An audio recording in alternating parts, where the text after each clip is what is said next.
Siding na chess. 12 years experience diri sa kuan Litio Mall. Then, pada Hanupol Pagilihan.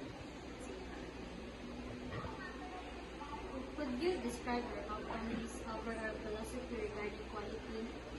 What does quality mean to your organization? Quality mo. Kung quality ang pag-aisgutan dahil kuan. Tungod kay daghan mga customer nga mo balik din sa amin. So, mao nay proud kami mo yung quality. Hindi man mapalo basta wala kay bawo. So, kailangan lang mapalibaw ng pambuhato. Yung sa ninyo pagsigurado ng kalidad ng mga gamit mo, materials, Kuan, mga brand during ang dismutan, di mo kailangan kuan sa kanang branded, pero naamabol, naamabol mga branded. Pero ikukuan na mo sa kanang needs sa customer. Kaya na ang mo demand nga mauni nga brand, mauni nga kuan. So, depende sa customer kung ano sa ilang kinahanglan. Kaya na ako'y mahal na dili di kalidad tungod kay branded lang. So, na ako'y mas barato na okay ra po lang so. Okay ra. Pero ba mo isang mga strong view inyong pag-focus sa kalidad ug katungod na positibo ang mga outcomes sa business. Kung quality ang among important about sa mga medisina or sa aming panggamit, kung kalidad, magtanaw may kailangan may mga ikuan nila na mag-demo sa mga medisina, labi na sige upgrade ang medisina man karon. So na-demo nga ginahimo sila. So kung satisfied mi sa result, mo-go mi ng medisina.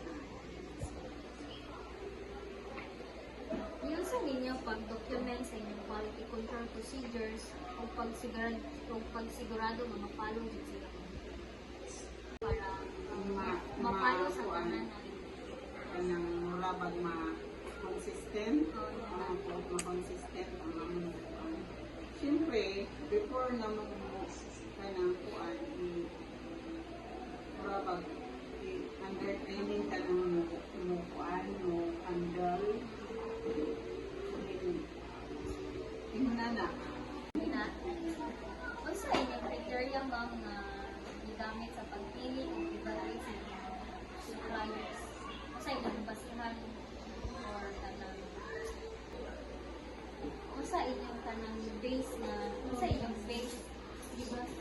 O sa inyong basihan para kan supply mo na sa mga suppliers.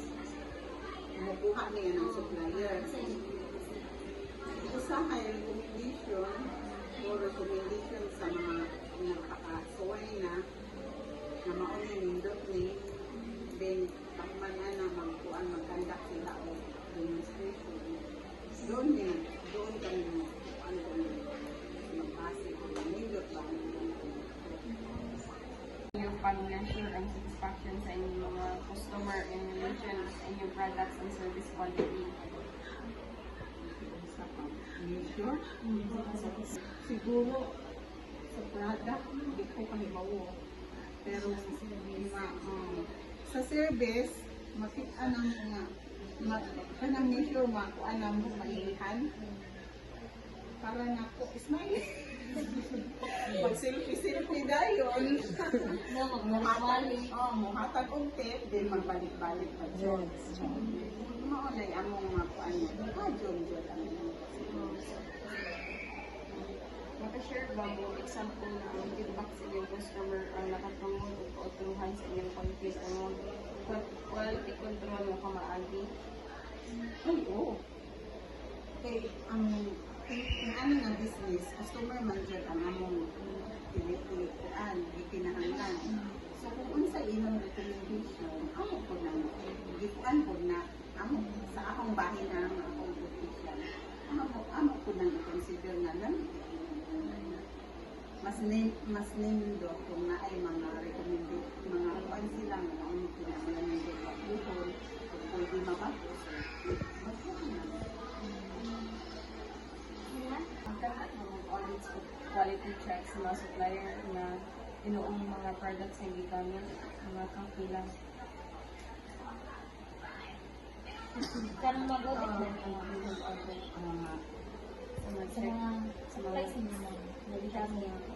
ah, oo, syempre sila nga taga-aray sa kuan imuong na nila Mga pila mo, once a week. Hindi, depende kung asa na, halimbawa, aron, mauna ni kulang. Makikita na nila kung asa na kulang. O kami po na mga trabahante, nasaan nila, mauna ni wala. Wala na. O, hindi kayo every time mawala. Kayo every week, dugay na. Transfer namin. Saan yung paggamit sa mga feedback sa mga customer na para ma-improve ang inyong products and servisyo and quality control na pagkamaagi.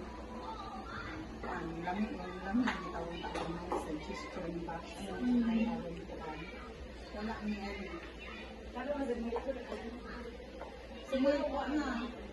So, kuan na lang. Ang among kuan ka nang naaray mo imo na mong gindot mo kuan mo gindot mo si. Pero dili po mo yung nga perfect ha nakapoy na feedback sila mo.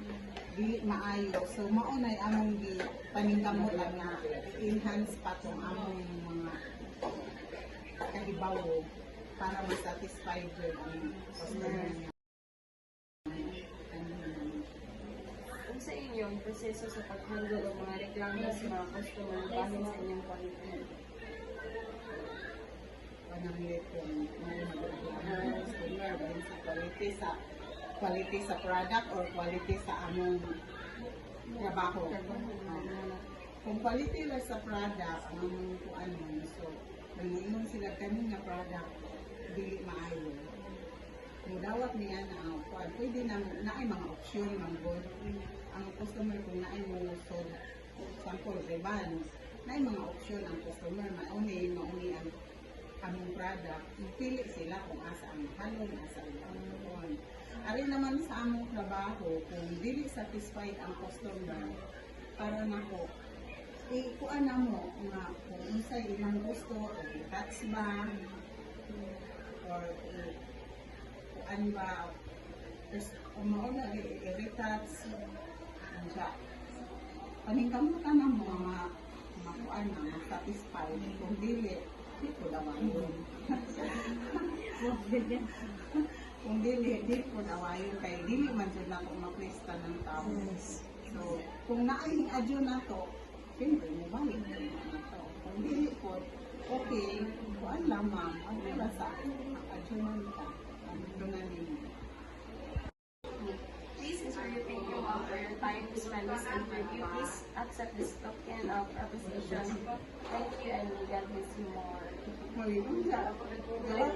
Yes, ma'am. Oy, thank you. Unexpected.